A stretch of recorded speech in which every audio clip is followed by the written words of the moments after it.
apa namanya pengerjaannya bisa apa lebih cepat juga, kalian inget juga buat waktunya juga udah cukup mepet ya dari deadline. Oke, mungkin buat teman-teman yang belum join bisa diingetin lagi ya biar segera join gitu, karena ya terserah sih sebenarnya mau join atau enggak, ini cuman dari kita dari asisten biar ngebantu aja. Oke, mungkin langsung share screen aja ya. Hmm.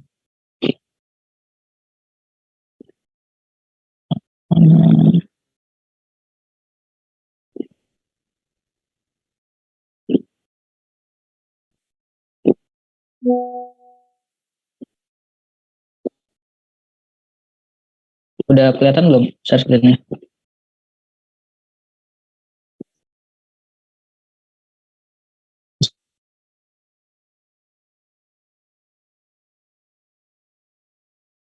Halo, halo. Belum bang. Belum. Nah udah bang.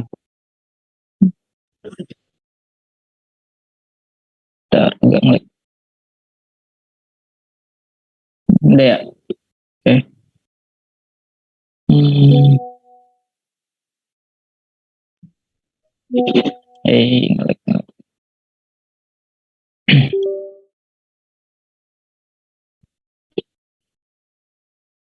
Udah slideshow belum?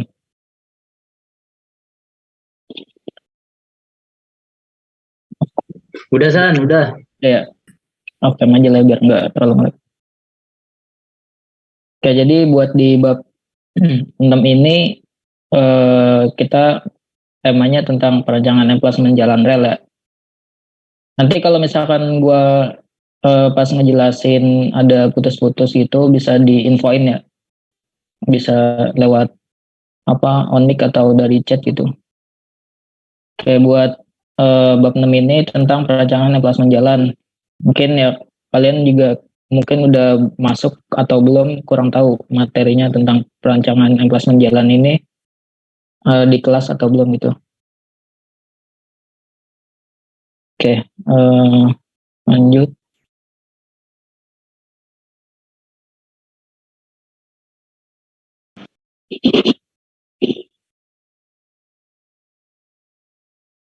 Slide-nya udah keganti belum?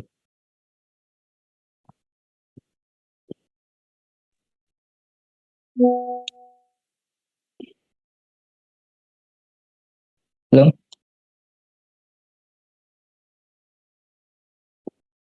Oke, jadi di bab 6 ini kan ada kurang lebih 3 poin yang bakal dikerjain. Terus yaitu emplacement itu sendiri, terus ada perancangan wesel, sama perancangan peron. Jadi ada 3 cakupan ini yang akan dikerjain di bab 6. Oke, yang pertama mungkin langsung aja apa itu perancangan emplacement gitu. Sebelumnya mungkin dijelasin sekilas dulu ya. Buat emplacement itu maksudnya adalah bagian dari suatu kompleks stasiun berupa lapangan terbuka yang terdiri dari susunan jalan rel, kereta api beserta kelengkapannya. Dalam menggambarkan skema emplacement jalan rel ditunjukkan dengan garis tunggal. Kurang lebih kayak gini. Untuk gambar kayak gini, emplacement udah pada kebayang belum kira-kira?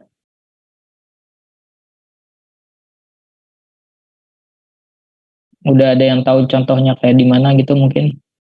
Untuk orang-orang yang di Jakarta dan sekitar kan udah tuh banyak apa komuter lain, jadi banyak stasiun gitu. Ada yang udah kebayang belum emplacement itu yang kayak gimana gitu? Kalau saya masih belum bang. Belum. Yang lain ada yang udah kebayang belum?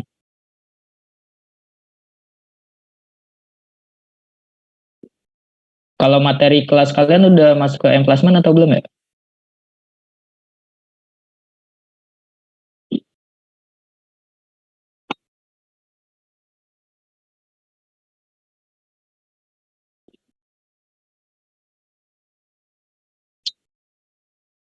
Tes suara gua putus-putus apa jelas? Materi kelas emplacement udah pernah ada bang, dijelasin di PPT. Oke, udah ada ya. Oke, mungkin buat emplacement ini sendiri, kalau teman-teman suara gue delay ya? Enggak sih bang. Enggak ya? Oke. Jadi kalau dibuat orang-orang teman-teman yang dari Jakarta mungkin yang tahu kayak stasiun Manggarai gitu kan. Nah dia di stasiun Manggarai itu em, salah satu stasiun yang gede ya, lumayan gede. Jadi kalau dibilang klasmen tuh kurang lebih dia stasiun yang sebagai stasiun induk lah ya kurang lebih bisa dibilangnya. Dan dia jadi terdiri dari beberapa jalur gitu, jalur rel. Kayak ini kan contohnya jalur masuknya dari sini dan keluar dari sini. Nah dari sini tuh bakal ada dicabangin menjadi beberapa jalur gitu. Di mana sini ada peronnya ada 3, terus di sini stasiunnya. Ini kan P stasiun, P peron, S stasiun ya. D ini tempat bongkar muat barang gitu. Dan A B C D dan seterusnya ini jalur-jalurnya. Jadi ada cabang-cabang jalurnya yang dia buat istilahnya buat manajemen em, apa jalur dari si keretanya gitu. Sekaligus buat bisa ngebagi prioritas mana kereta yang bisa lewat atau mungkin bisa buat stay dulu di situ dan menunggu kereta yang lebih prioritas lain. Dan juga di situ biasanya ada semacam tempat penyimpanan lokomotifnya gitu. Jadi untuk emplacement tuh ini pembagian jalur-jalur yang jadi beberapa jalur ini jadi banyak ini itu secara gampangnya dibilang emplacement kayak gitu. Yang jalur A, B, C, D, A, B, D, E dan seterusnya ini termasuk ke peron-peronnya ini. Gimana udah kebayang?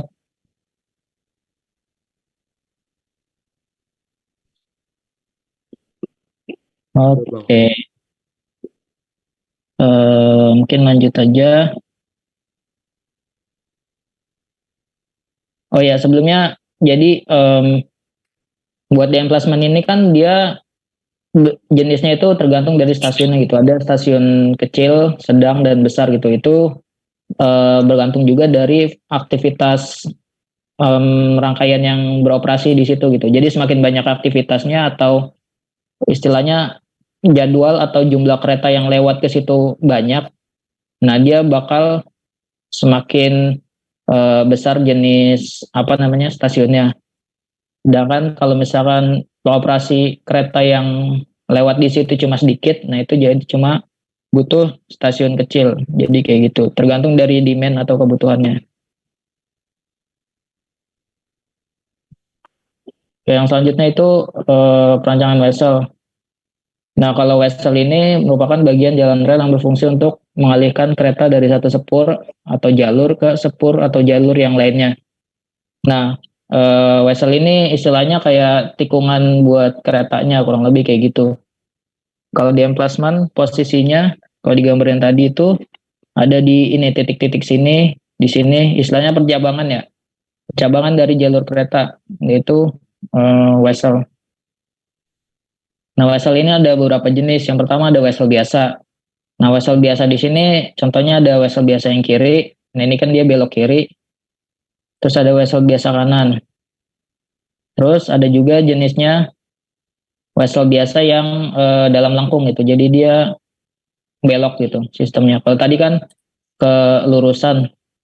Nah, dia kan lurus, jalur utamanya lurus terus ada yang belok. Kalau yang wesel lengkung ini dia jalur utamanya juga ada belok. Kayak gitu. Ini ada searah lengkung, berlawanan arah lengkung, simetris. Terus ada juga yang kedua tipenya wesel 3 jalan. Nah ini cabangnya ada 3 gitu. Nah ini wesel biasa yang ada lurusnya. Terus ada wesel lengkung. Gambarnya sama. Ya dari PM sumbernya kayak gini kurang lebih. Nanti bisa dibaca-baca lagi perbedaannya apa. Terus ada wesel Inggris. Nah biasanya wesel Inggris itu dia yang bentuknya crossing kayak gini. Ada 2 jalur input dan output ada 2 gitu. Datangan sama keluar ada 2.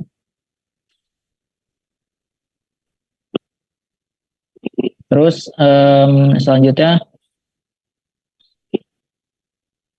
buat ngerancang wesel itu dia sebelumnya ada beberapa bagian gitu dari komponen-komponen weselnya. Di sini tuh ada rel lantak. Rel lantak tuh rel utamanya gitu. Misalkan dari sini arah kedatangan kereta menuju ke sana. Nah dari sini tuh rel utamanya yang ini namanya rel lantak. Terus ada lidahnya. Lidah ini buat yang dia nantinya bergerak nih dengan apa namanya penggeraknya lewat batang batang penggerak. Nah ini lidahnya yang nanti misalkan belok dia bakal arahin ke kalau posisinya kayak gini nih di sini kebuka di ketutup berarti dia bakal arah belok gitu. Tapi kalau misalkan yang di apa namanya lingkaran atau jari-jari lingkaran dalamnya ini, jari-jari lingkaran dalamnya ini dia posisinya ketutup dan ini kebuka. Nah itu dia berarti posisi jalurnya itu yang utamanya lagi lurus dia. Terus di sini ada rel paksa yang di sini buat mempertahankan posisi ban biar nggak belok gitu. Karena kan di sini di sudutnya ini dia bakal istilahnya bannya tuh bukan di rel gitu. Napaknya dia besi yang besi solid gitulah pokoknya. Jadi perlu ada rel paksanya gitu. Biar dia tetap pada jalurnya. Terus ada di sini ada sayap dari ininya, dari lidahnya. Kurang lebih fungsinya sebagai buat rel paksa kayak gitu dan juga ada jarum di sini. Ada jarum wesel. Nah, ini pusat weselnya ada di as dari centerline-nya si jalur utama sama jalur yang beloknya. Nah, terus buat ngerencanain wesel itu ada beberapa jenisnya. Di sini ada jenisnya W8, 10, 12, 14 dan seterusnya. Ini W20 ya. Jadi nomor-nomor ini tuh berdasarkan sudut simpangnya atau kemiringannya dia itu perbandingannya 1:n. Jadi kalau untuk W8 dia perbandingannya 1:8. Terus kecepatan izinnya pas melintas di situ tuh 25 km per jam. Tolong di mute dulu ya.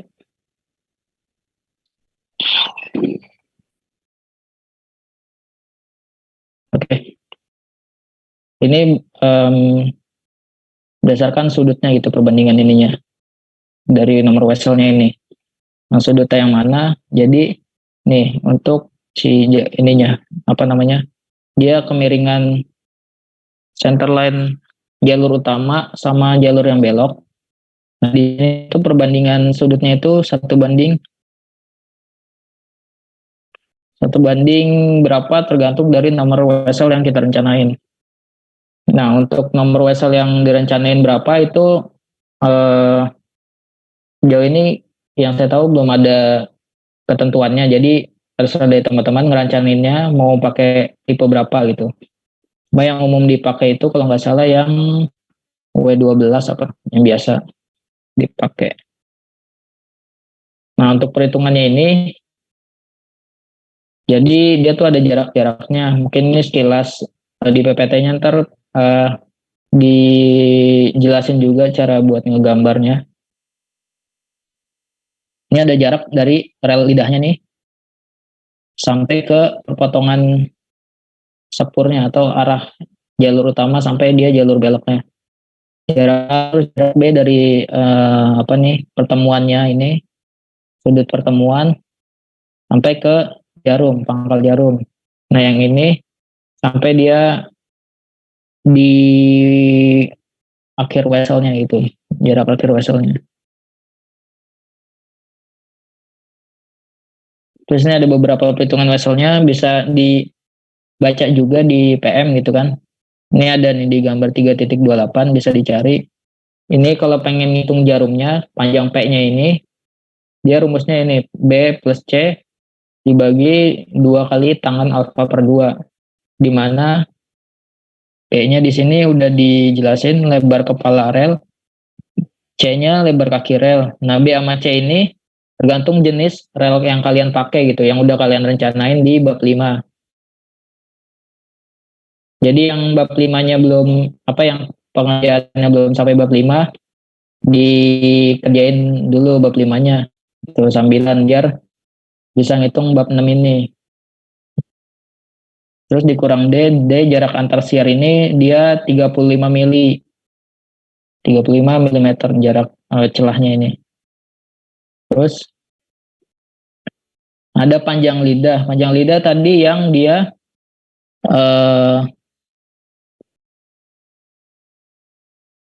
dia kan kayak gini ya. Aduh.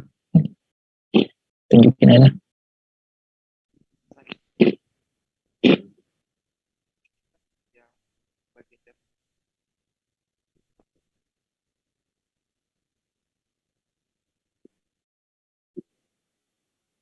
Ini panjang lidah tuh yang ini. Nah yang ini. Setelah dia ada radiusnya belok gini. Terus ada yang posisi dia lurus dari celahnya ini. Ngebuka. Nah ini dia posisi lurus gitu. Miring sedikit sih sebenarnya. Nah ini dia panjang lidahnya.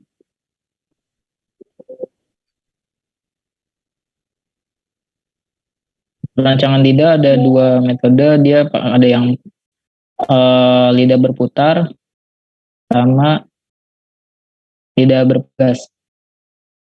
Kurang lebih sama aja, tinggal dipilih kalian perencanaannya yang mana. Bedanya ini pakai pegas dia untuk lidah berpegas ini. Terus dia ada jari-jari lingkaran dalamnya, lingkaran luar. Nah untuk buat nyari lengkungnya ini ada rumusnya nih, jari-jarinya. Nah, di sini kan jarak ini tadi dia posisi lagi jarak terbuka ya. Posisi kalau terbuka di sini juga.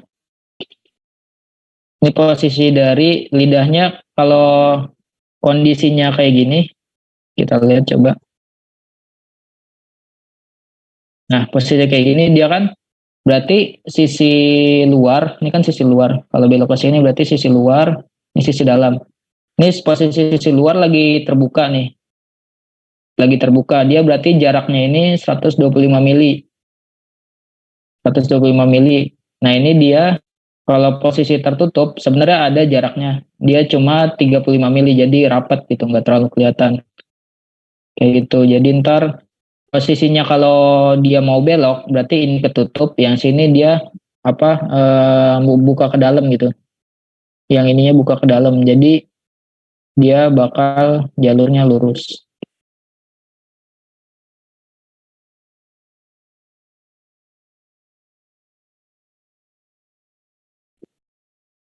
Nah ini angka-angkanya. S itu lebar sepura yang 1067 kurang T yang dihitung tadi panjang lidah, beta di sini sudah tumpu ini setengah dari alfa, terus P panjang jarum yang udah dihitung sebelumnya, alfa yang tadi dari Wessel kan, tipe Wessel itu dari tangan alfa ya, tangan 1 banding berapa. Nah ntar dari hasil tangan 1 banding berapa itu dicari alfanya, nilai dari alfa atau sudut simpang arahnya.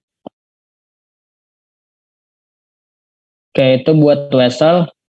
Terus selanjutnya di perancangan peron. Kayak peron ya, kalian tahu ya, peron itu buat apa? Buat naik turun penumpang di stasiun kayak gitu. Terus buat perencanaan panjang peronnya ini, dia bergantung dari kereta terpanjang yang beroperasi di situ gitu. Contohnya misalkan kereta terpanjangnya dia yang nama keretanya itu, nama KA-nya yang si Binuang gitu contohnya. Dia rangkaiannya ada 1 lokomotif, terus 4 gerbong penumpang sama 1 ini gerbong ini juga penumpang jenis lain ya. Nah dari ini kalian cari referensi panjang dari masing-masing lokomotif atau gerbong penumpang itu berapa gitu. Tinggal dikali jumlahnya. Contohnya di sini untuk panjang lokomotif tipe CC303 itu 11,2 meter. Terus gerbong penumpang tipe K3 itu dia 20,92. Terus kereta penumpang yang tipe KMP dia 20,92 juga. Nah, setelah ditotal dapat hasilnya 115,8 meter. Ini untuk satu rangkaian terpanjang. Nah, jadi untuk panjang peronnya tinggal ambil angka yang bagusnya aja. Kalau di sini kan 116 agak tanggung ya, berarti di 115 aja.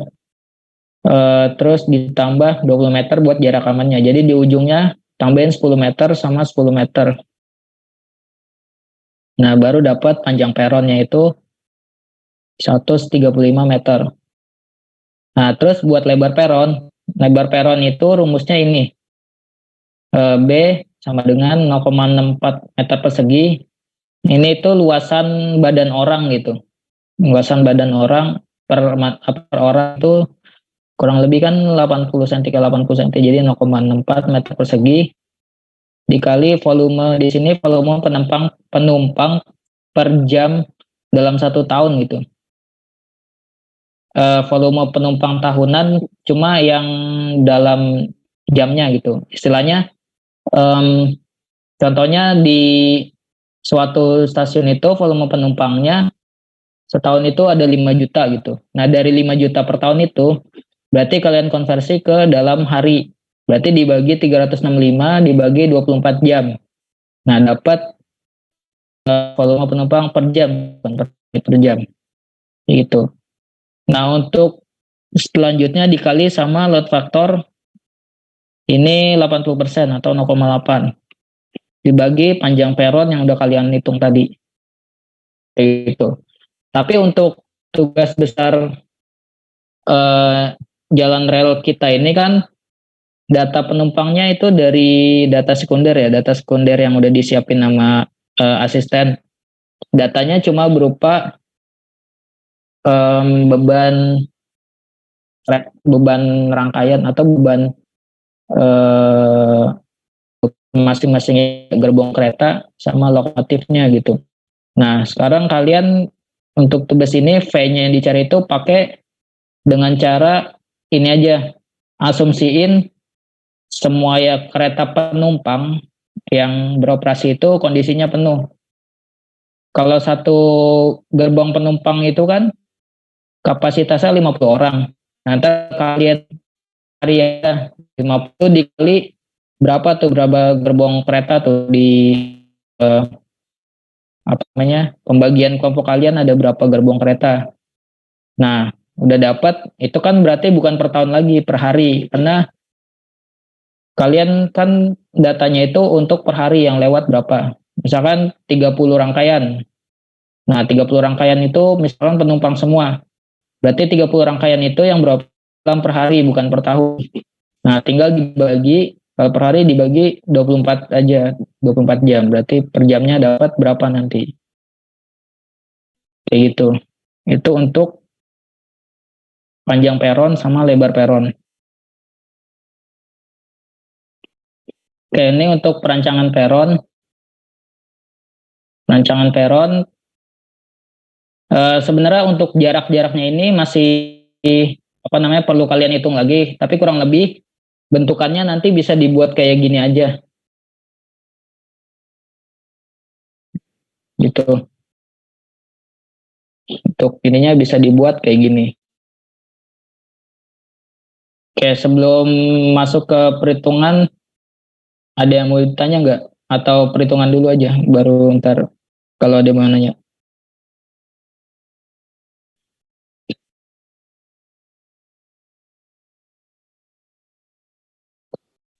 Izin Bang. Ya.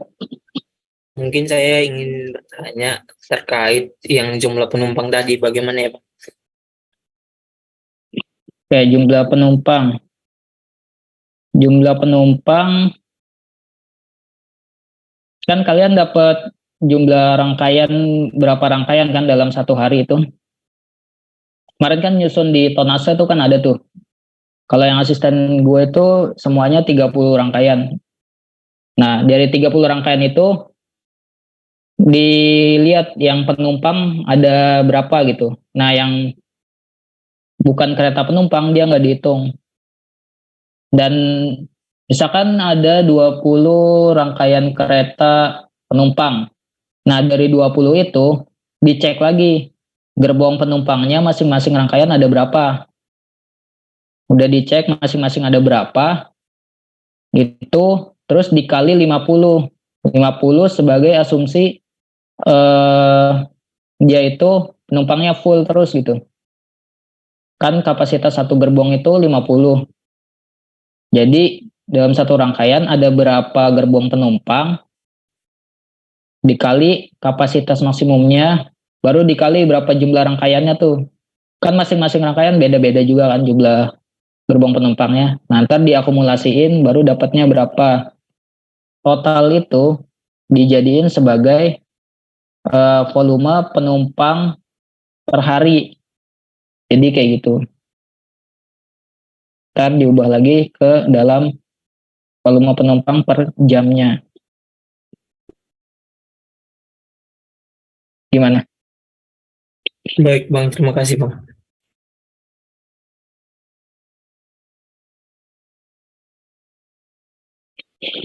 Si bingung nggak?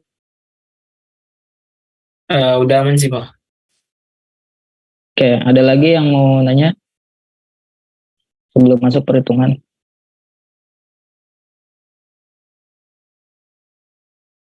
Belum bang. Oke, berarti lanjut dulu aja perhitungan kali ya. Perhitungan. Share screen-nya udah di Excel belum? Sudah bang. Udah ya. Oke, jadi ini dulu.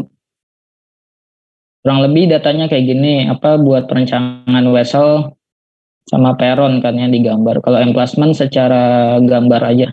Jadi nggak ada perhitungannya. Karena perhitungannya juga sebenarnya vessel yang dipakai kan tadi dimasukin ke emplacement-nya ya. Jadi kalian harus tahu dulu tipe rel kalian yang dipakai berapa. Karena dia pengaruh tadi lebar kepala ini kan B sama C-nya ini. Dia nilainya beda-beda tuh per jenis relnya. Kayak gitu. Dipakai berapa, terus tipe vesselnya pakai yang berapa. Contohnya di sini W12 dengan kecepatan izin 45 km per jam. Nah, terus kan dapat nih nilai tangan alfa. Nih, kan kelihatan nggak ini kekecilan nggak? Terlihat bang. Kelihatan ya. Nah, ini kan nilai tangan alfanya kan 1:8 kan. Nah, 1:8 itu ya udah berarti nilai tangan alfanya tinggal kalian hitung kalau ini kan yang tipe vessel W12 berarti 1:12. Itu berapa? Nah, ini kan sebagai tangan alfa. Nah, tinggal dicari alfanya berapa. Kalau hitung kalian pakai kalkulator berarti kan tinggal pencet shift tangan dari 1/12. Kayak gitu. Atau kalau misalkan hitungan matematis, kan tangan dikali alfa sama dengan 1:12. Nah, berarti alfa sama dengan 1:12 dibagi tangan, kayak gitu kan. Nah, itu tinggal kalian cari sudutnya berapa. Atau kalau di Excel, kurang lebih rumusnya pakai kayak gini. Tinggal dikali, jadiin degrees aja dari tangannya itu. Cuma,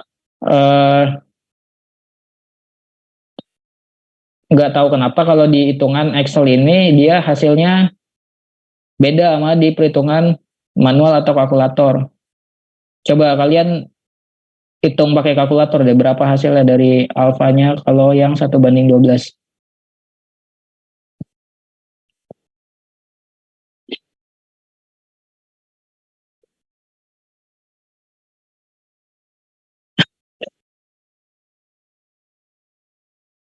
Coba dicari dulu.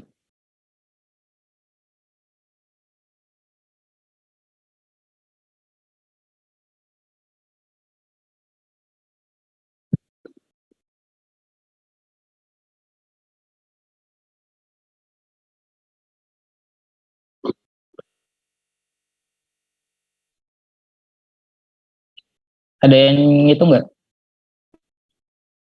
Ada Bang. Berapa? Saya kan masukinnya tangan itu bang 0,0833 bang. Itu hasilnya Mm-mm. tuh tangannya itu 0,00145.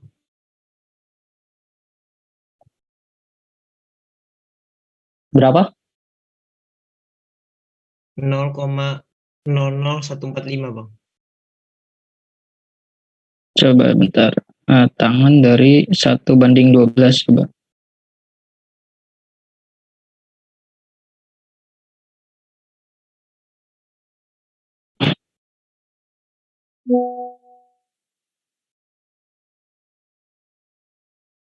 Oh, kalau itu berarti dia masih radian gitu. Bentar. 0,3 tangannya. San, mau nanya San, Iya, itu maksudnya alfanya itu tangan dari 1:12 atau 0,083 nya? ini kan udah 1:12.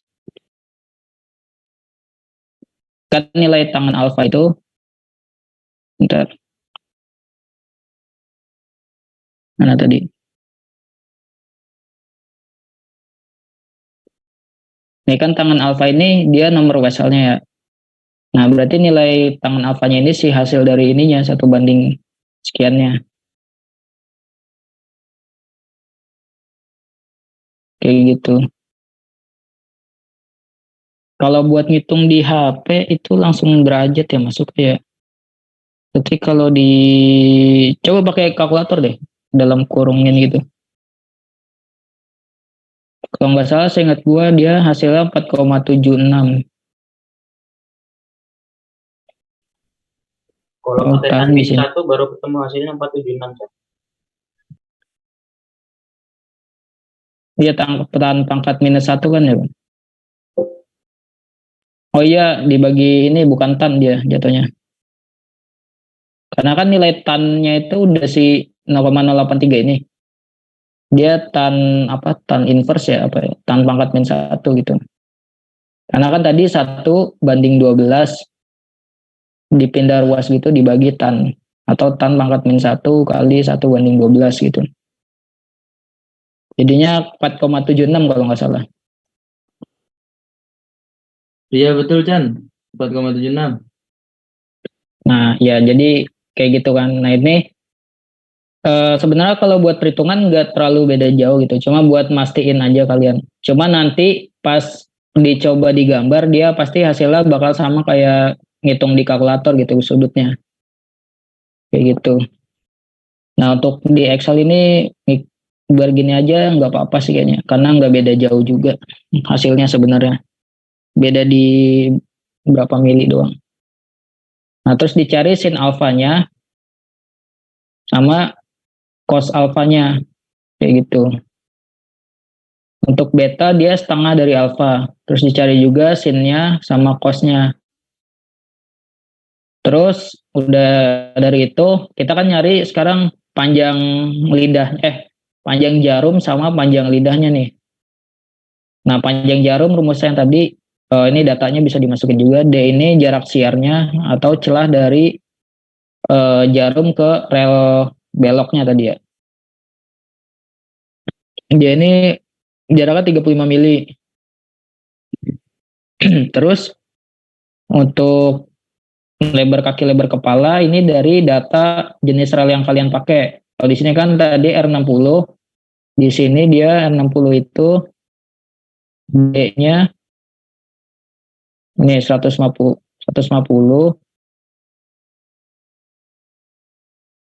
ya B-nya 150 terus C-nya 74,3 milimeter ya. Terus jarak akar lidah ke rel antak itu tadi Y-nya itu 125 dalam posisi dia terbuka di sininya nanti. Dia kalau tertutup kan 35 tadi. Untuk yang mana kalau digambar. Nah,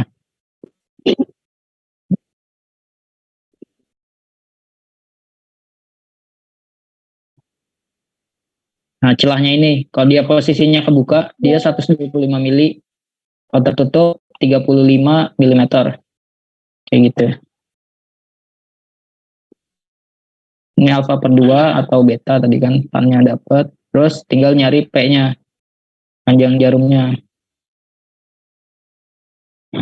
Pakai rumus yang tadi. P-nya mana? Rumus P.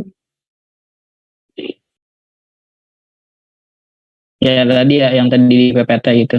Ya, kalian bisa cari juga di PM tadi kan. Ini dua, apa namanya? Apa nih?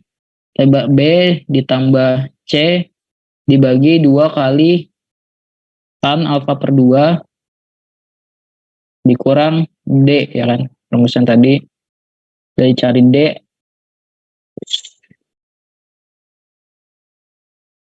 Terus dicari nilai T-nya, pakai rumus yang tadi juga. Bisa T yang ini atau T yang satunya gitu. Terus untuk nilai RU-nya, dia ini tadi, nilai lebar spurnya, S, dikurang T. T tadi panjang lidah ya, panjang lidah. Iya, panjang lidahnya dikali sin beta ditambah P panjang jarum dikali sin alfa dibagi cos beta dikurang cos alfa. Nah, nanti dapat RU atau R1-nya di sini. Ini jari-jari dia si apa namanya? Jadi rel tikungan luarnya. Nah, jarak yang ini nih, yang putus-putus ini dia 125 nanti. Biar dari sini ujung ini kan lurus ya. Lurus pentokin sampai ketemu si 125 ini. Terus ini juga 125 baru ini kalau kondisi kebuka dia asumsiin lurus gini aja kalau buat digambar, belok sini lurus. Terus baru arcnya ini atau panjang busur lingkarannya ini dia dari perhitung apa namanya gambar sejauh jari-jarinya yang udah dihitung tadi. Dari sini berapa, R1-nya sini berapa, baru dibikin panjang arcnya lingkarannya gitu. Kayak gitu. Ini untuk perhitungan jari-jari lengkung luar. Nah, untuk perhitungan peron, ini kan tadi buat panjangnya udah tahu ya, cari panjang apa rangkaian yang beroperasi yang terpanjang di kelompok kalian gitu. Kita dapat berapa, ketahuan panjang gerbong penumpang panjang satu rangkaiannya berapa, baru bisa dapat panjang sliding tracknya tadi. Nah, dari panjang sliding tracknya tadi baru ditambahin sama jarak amannya tadi ditambah 20 meter gitu. Nah, baru dapat panjang peronnya. Di sini sliding tracknya 223. Berarti yang mendekati biar bagus itu 225 kan angkanya gitu. Baru jadi panjang peronnya 245 atau 250 gitu. Biar ya bagus itulah perhitungannya, di gambarnya juga lebih bagus. Terus untuk lebarnya, ini data jumlah penumpangnya. Cuma karena di tugas kita pakai data sekunder, jadi masuknya langsung ke data volume penumpang harian. Karena kan kereta yang beroperasi di perencanaan kalian itu dari sekian banyak kereta itu kan untuk dalam 1 hari gitu yang beroperasi. Jadi itu jatuhnya volume harian. Baru nanti kalian bagi 24 jam dapat data volume penumpang per jam. Nah, dari sini baru dihitung untuk lebar peronnya. Dari cara yang tadi 0,64 dikali 80% dikali volume dibagi panjang peron. Nah, ini hasil perhitungan dapat 2,39. Cuma kan kayak kurang enak ya dilihat, tinggal dilebihin nggak apa-apa, jadi 2,5 meter. Kayak gitu. Untuk jarak antar peron ini ada di PM juga sebenarnya. Atau di sini nih. Ini kalau untuk yang single track atau satu jalur kanan kirinya peron, tapi yang di tengah-tengahnya cuma ada satu jalur. Nah, dia untuk peronnya itu sebenarnya yang ini jarak dari A-nya itu dia 1,6. Terus kenapa di sini ada 1,9? Ini tuh jarak amannya. Jarak aman biar dari selisih 35 cm ini biasanya yang ada jalur kuning-kuning itu ya buat jalur amannya gitu, batas amannya itu. Nah, ini batas amannya. Cuma jarak dari ujung peron ke center line relnya ini, center line jalur relnya, dia 1,6 meter. Gitu. Ini untuk yang single. Untuk yang double, dia jarak antar jalur relnya itu 4 meter. Ini rel 1, rel 2, jaraknya 4 meter dari as ke as. Nah, untuk dari as perjalan ke peronnya sama kayak tadi 1,6 meter. Gitu. Kalau yang di PPT tadi kan dia beda ya.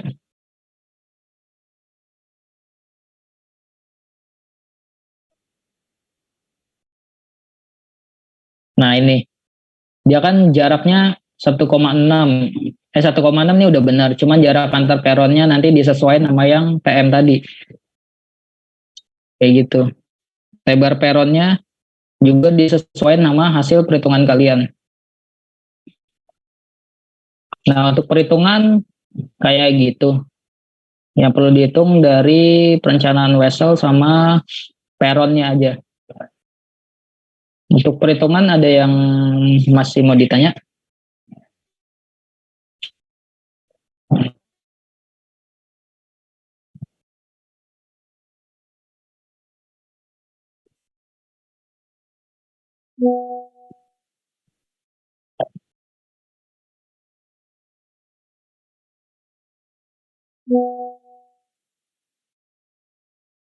Ada yang mau ditanya nggak untuk perhitungan?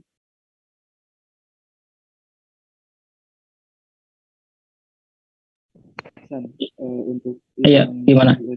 tipe vesselnya itu jadi kita makainya 1:12 aja ya?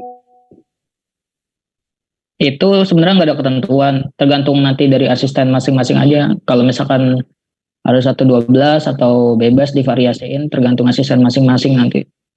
Oh, oke. Cuma nggak ada keharusan sih.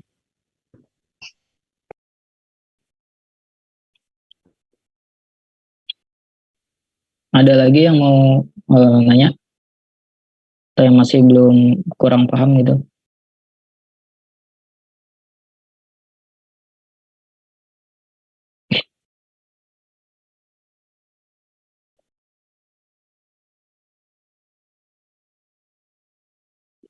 Kalau nggak ada, biar dilanjut ke gambarnya. Ada nggak?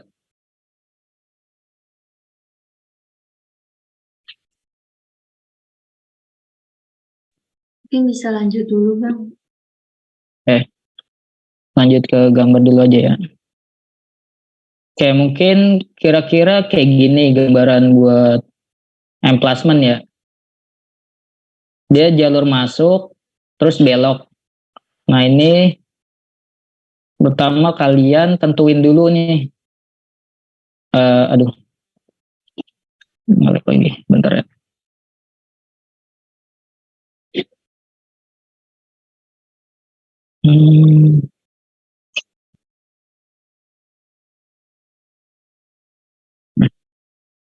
Kalian tentuin dulu kira-kira mau pakai berapa peron kalian, dengan pertimbangin juga jumlah rangkaian yang beroperasi masing-masing kelompok gitu kan, macam-macam tuh, ada yang 30 mungkin, ada yang 40. Jadi kan semakin banyak rangkaian yang beroperasi berarti kan pasti perlu banyak peron kan, karena buat pertimbangin juga nanti buat kalian penyusunan penjadwalannya gitu kan. Penjadwalannya kalau banyak kereta yang beroperasi tapi peronnya dikit kan kalian ntar agak bingung tuh ngatur penjadwalannya. Nah, jadi pertimbangin itu juga. Contohnya di sini ini stasiunnya, terus nih peron, ini jalurnya.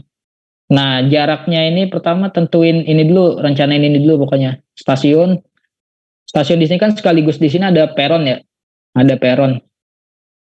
Nah, dia jarak dari tepi peron ke center line jalannya berapa? Terus jarak dari jalur 1 ke jalur 2 center line-nya berapa? Ini berapa, ini berapa. Nah, dari sini baru kalian garisnya diterusin itu sampai ke ujung. Kira-kira kurang lebih sampai dia itu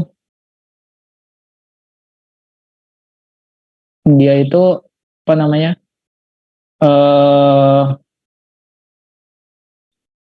Agak panjang lah. Saya juga kurang tahu sebenarnya udah ada batas minimal atau enggak dari ujung dia sebelum belok sampai ke batas peronnya. Cuma mungkin asumsiin aja panjangnya setengah dari satu rangkaian terpanjangnya itu biar aman aja. Diselect. Nah, baru buat bikin kemiringan ini, tadi kan kalian ada perbandingan tangan 1:12, 1:8, 1:10. Nah, itu kayak kalian ngerencanain kemiringan irigasi atau kemiringan jalan. Dia kan kalau 1:12 berarti kan sisi datarnya ke sini 1, dia 1, yang ke sisi tingginya 12 gitu. Nah, nanti dapat kemiringannya seberapa. Nah, ini kemiringan yang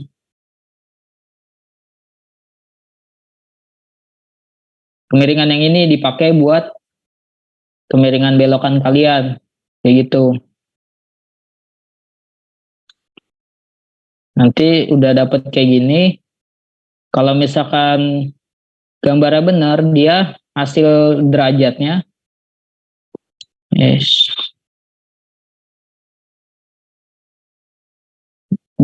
dinding angular. Hasil derajatnya harusnya sama kayak di perhitungan kalian tadi, tab alfanya. Ini dia kan 5 derajat nih. Tadi kan 4,76. Kalau didetailin, kalau nggak salah, nggak ada yang lebih detail. Ini tuh udah 4,76 derajat kalau dia di desimal ya. Dia hasilnya sama, jadi nilai alfa di sini sama di perhitungan. Kalau misalkan kalian gambar kemiringannya itu benar. Dia panjang ke sini 12, ke sini 1. Jadi dapat kemiringan ini. Kayak gitu. Nah, ini untuk emplacement. Ini kan baru emplacement apa namanya? Emplacement buat peron ya. Ntar kalian juga desain emplacement langsirannya. Jadi emplacement langsiran itu buat posisi kereta bisa berhenti sementara gitu, tapi bukan di peron. Jadi kurang lebih ada beberapa jalur lagi nanti di ujungnya ini setelah pemberhentian peron ujung gitu. Misalkan titik awalnya di sana, terakhir berarti di sini kan, di stasiun ini. Nah, di ujung stasiunnya ini, kalian bikin juga jalur yang banyak buat istilahnya keretanya parkir sementara gitu, sebelum dia balik ke sana. Karena kan di Tubes ini, kalian cuma ngerancangin 2 stasiun, atau cuma ujung ke ujung. Jadi keretanya itu bakal ada parkir di situ. Jadi ntar kalian bikin berapa jalur lagi, yang kalau misalkan perlu ditambah dari ini, ditambah lagi. Ditambah lagi ada beberapa, dibikin emplacement-nya. Kayak gitu. Sama sediain juga satu buat parkiran atau depo dari lokomotif atau keretanya. Buat kayak bengkelnya mungkin ya. Nah, itu buat di satu jalur aja kurang lebih. Cuman ini simbolis aja. Nanti kasih keterangan depo atau apa tadi kalau di itunya, buat tempat peristirahatan lokomotif gitulah kurang lebih. Jadi sama kayak di PPT di awal. Yang ini.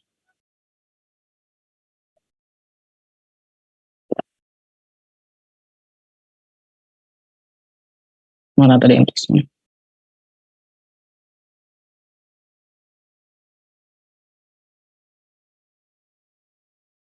Nah, yang simbol L ini, simbolis saja dia. Tempat penyimpanan lokomotif. Tadi bikin kayak gini. Itu buat emplacement.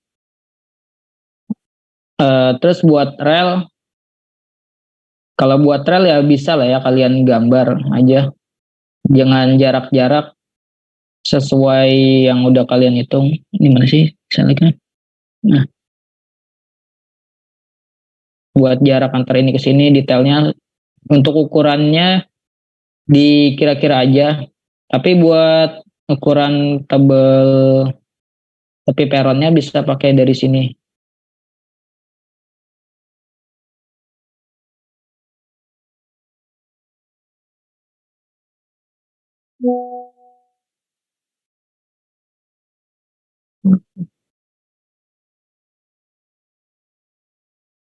Nah, ini kan peron yang kita diri itu kan di sini nih, di elevasi 1 nih. Nah, bentukannya kan kalau peron itu tadi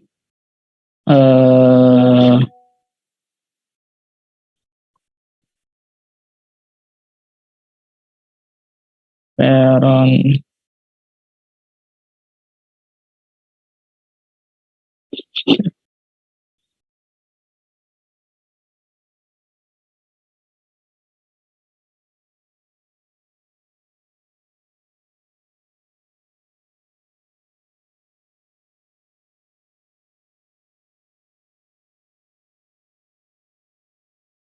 nah ini tebal dari ininya nih. Dia dibikin bisa 25. Kalau sesuai dari sini. Ini kan dia udah 1 meter sama 75 mili gitu. Berarti tebalnya ini bisa 75. Atau kalian bisa cari lagi dimensi ukuran peron seberapa. Nah, terus untuk wesel, mungkin biar kebayang, kalian bisa cari gambar weselnya. Nah, ini kan tadi lidahnya tadi ini rel paksa, ini rel lantak yang jalur utama. Nah, ini lidah, ini jarum di sini, rel paksa. Nah, ini lidah, ini lidah. Nah, kalau kayak gini berarti dia posisinya lagi lurus. Karena ini kebuka relnya, jadi dia bakal jalannya lurus. Nih ketutup sini kan, berarti dia nyambung ke sini. Kalau ini ketutup, ini pasti kebuka. Dan dia pasti belok nanti ke sana.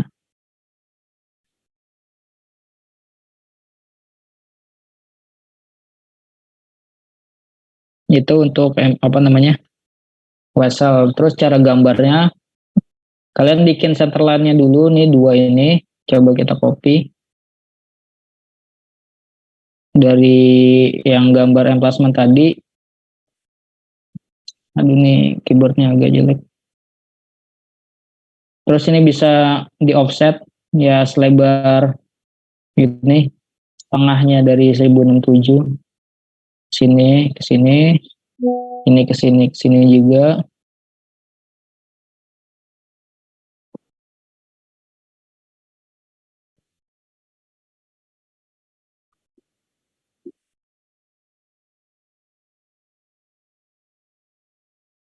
Ini bisa di rim garis yang lebih.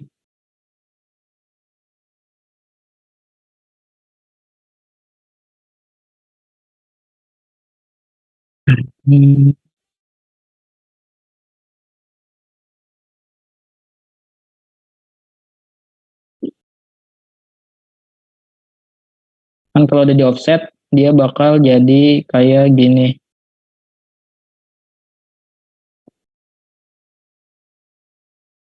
Nah, terus ini kan dia dilebihin tadi Kak, sama posisi kalau lagi kebuka. Berarti kita offset 125 mili dalam, ini ke dalam, buat bantuan aja sebenarnya. Ini ke dalam.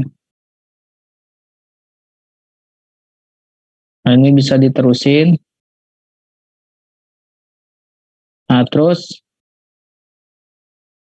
kalian bikin lingkaran.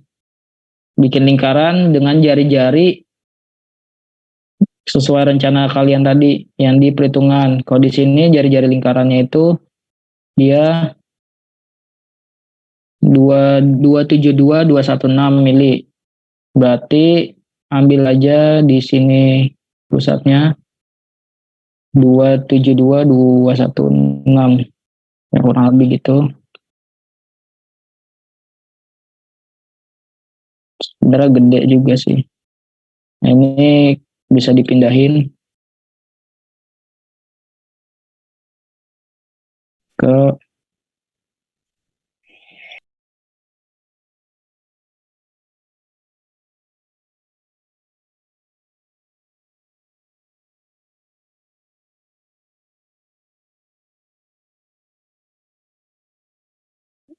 ujung sini, baru dan lagi ke bawahnya.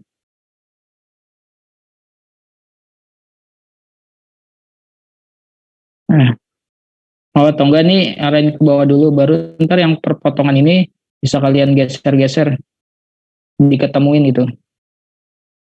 Nah, yang titik perpotongan di sini ini bisa digeser aja ke lurusan tadi si rel beloknya. Nah, baru dapat ujungnya di mana? Lingkaran ujungnya di sini. Nah, untuk panjang si lidahnya baru dimulai dari sini. Dia sejauh berapa itu nanti. Baru sisanya tinggal di trim aja lingkarannya. Batasnya ini.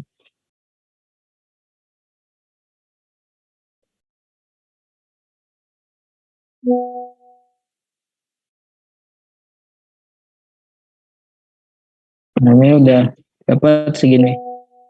Nah, ini buat dia lengkung di apa namanya lidahnya tadi, kayak gitu. Ntar jarumnya dikasih kayak asiran gini aja, panjangnya sejauh yang tadi P-nya. Nih dari sini ke sini P-nya berapa? Nanti dari sini ke sini juga P-nya berapa? Baru ntar diambil tarik garis tegak lurus nih, garis tegak lurusnya juga ntar ketemu. Jadi bentuk gini aja. P apa namanya jarum sebenarnya kecil juga sih, gambarnya nggak terlalu kelihatan. Nah, baru dibikin rel lantaknya di ujung-ujungnya ini, pas di tepiannya dari si jarum relnya. Ntar kalau udah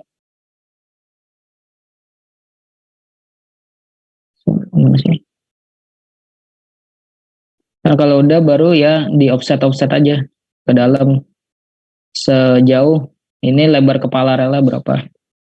Di offset jadi kayak gini gitu. Ini untuk wesel ya. Nah, nanti ini kan buat wesel secara umumnya. Ntar di detailnya kalian bisa zoom di bagian sini, fokusin ke sini buat ngasih dimensi ke si jarumnya itu, dimensinya berapa, panjang jarumnya berapa, celahnya berapa, lebih ngedetailin lagi dari gambar ininya gitu. Sama ini jaraknya berapa, ini berapa gitu. Mungkin itu aja sih kalau buat wesel. Jadi gambar ada 3, emplacement, wesel, sama satu lagi peron.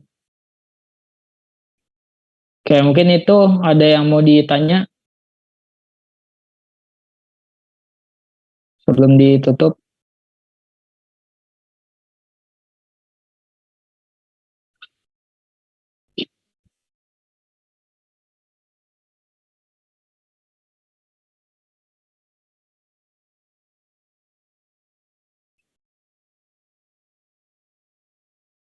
Ada nggak? Nggak ada. Oke, kalau nggak ada, mungkin bisa ditutup aja ya. Oke, ini pancangan taran tadi. Satu lagi, Biar mengingatkan untuk teman-teman semua, deadline ACC 13 April 2023, yang artinya kurang lebih 13 hari lagi. Jadi untuk yang progres masih belum sesuai timeline atau ketinggalan, bisa dipercepat lagi. Biar bisa sama-sama mau itu asisten, mau itu teman-teman juga yang ngerjain tugas ini bisa lebaran dengan tenang gitu kan. Biar bisa pulang kampung, berlibur dengan keluarga, dan lain-lain.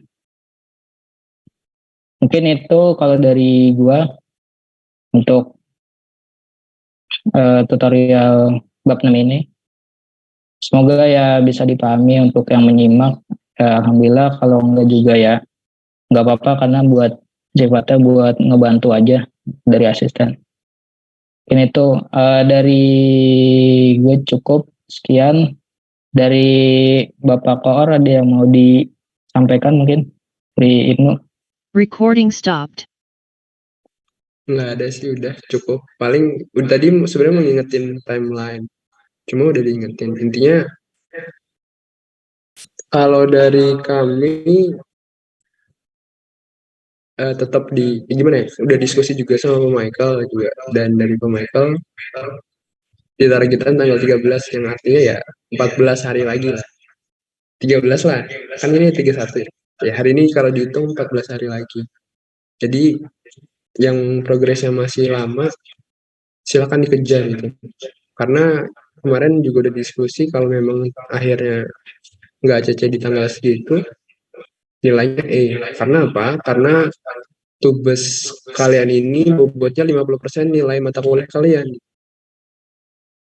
Yang mana kalau nggak ada nilai tugas, jadi kan nilai kalian 50, itu pun kalau UAS UTS kalian A. Jadi harap dikejar buat teman-teman yang masih ketinggalan gitu. Yang udah cukup konsisten progresnya, dimaksimalin lagi sampai akhir gitu, biar nggak blunder di akhir. Awalnya semangat, tapi tiba-tiba di akhir nggak ACC. Itu aja sih sebenarnya dari saya. Udah gitu dong, Bapak Ihsan, silahkan dilanjutkan. Oke, mungkin dari teman-teman asisten yang lain ada yang mau disampaikan info atau sesuatu yang lainnya?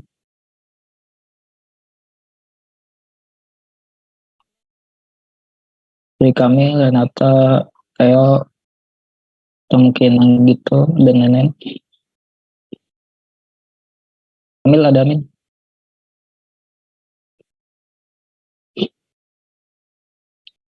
Mel? Tes. Ya, masuk Mel. Ya, kalau dari gua untuk kalian semangat aja ya, kerjain tugasnya yang belum dikejar, yang udah ngerti dibantu tuh teman-temannya, yang ada yang belum ngerti dibantu.